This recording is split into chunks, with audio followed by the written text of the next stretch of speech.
আমাকে নমিনেশন দেয়, আমরা সকলে একসাথে কাজ করব। আমাকে নমিনেশন না দিয়ে যদি অন্য কাউকে নমিনেশন দেয় দল, আমি সহ আমরা সবাই তার জন্য কাজ করব। বিএনপিকে বিজয়ী করবো ইনশাআল্লাহ। যাদের খাম আছে, সিটি নাই, তারা কয় নমিনেশন আমার, নমিনেশন আমি নিয়ে আসছি। আমাকে দল থেকে ক্যাটাগরিক্যালি নমিনেশন দেওয়ার জন্য এগ্রি হয়েছে। পরের দিন আমাদের দলের পক্ষ থেকে আমাদের দলের যুগ্ম মহাসচিব জনাব রুহুল কবির রেজভী পরিষ্কার স্টেটমেন্ট দিয়েছেন, দল থেকে কাউকে কখনো কোনো গ্রিন সিগন্যাল দেওয়া হয়নি।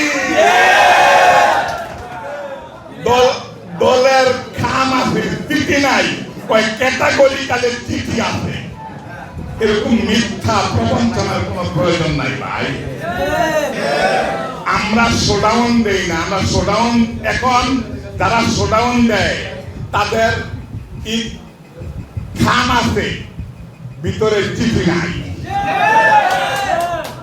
খাম চিঠি ছাড়া খাম নিয়ে শোডাউন দেয়। আমরা বিএনপি অঙ্গ ও সহযোগী সংগঠন শোডাউন করব যেদিন চিঠি সহ খাম থাকে। আমি বুঝি নির্মাণের শিল্প, সালাম স্টিল বোঝে ডিউরেবিলিটি। সালাম steel, most durable steel. Showdown হবে সেদিন। আজকে মিটিং এর মধ্যেই জনস্রোত, জনগণের দল। বিগত কচুয়াবাসী, আমরা কচুয়াবাসী বিএনপিকে ভালোবাসি, আমরা কচুয়াবাসী ধানের শীষকে ভালোবাসি, আমরা কচুয়াবাসী শহীদ জিয়াকে ভালোবাসি, আমরা কচুয়াবাসী মা বেগম খালেদাকে ভালোবাসি, আমরা কচুয়াবাসী জননেতা তারেক রহমানকে ভালোবাসি।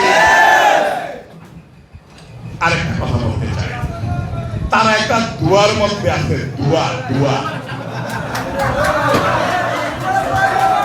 দুদু বালুর কি বলতেছে, আমরা নমিনেশন পেয়ে গেছি। 18 সালেও ডিক্লার করছে নমিনেশন আমার।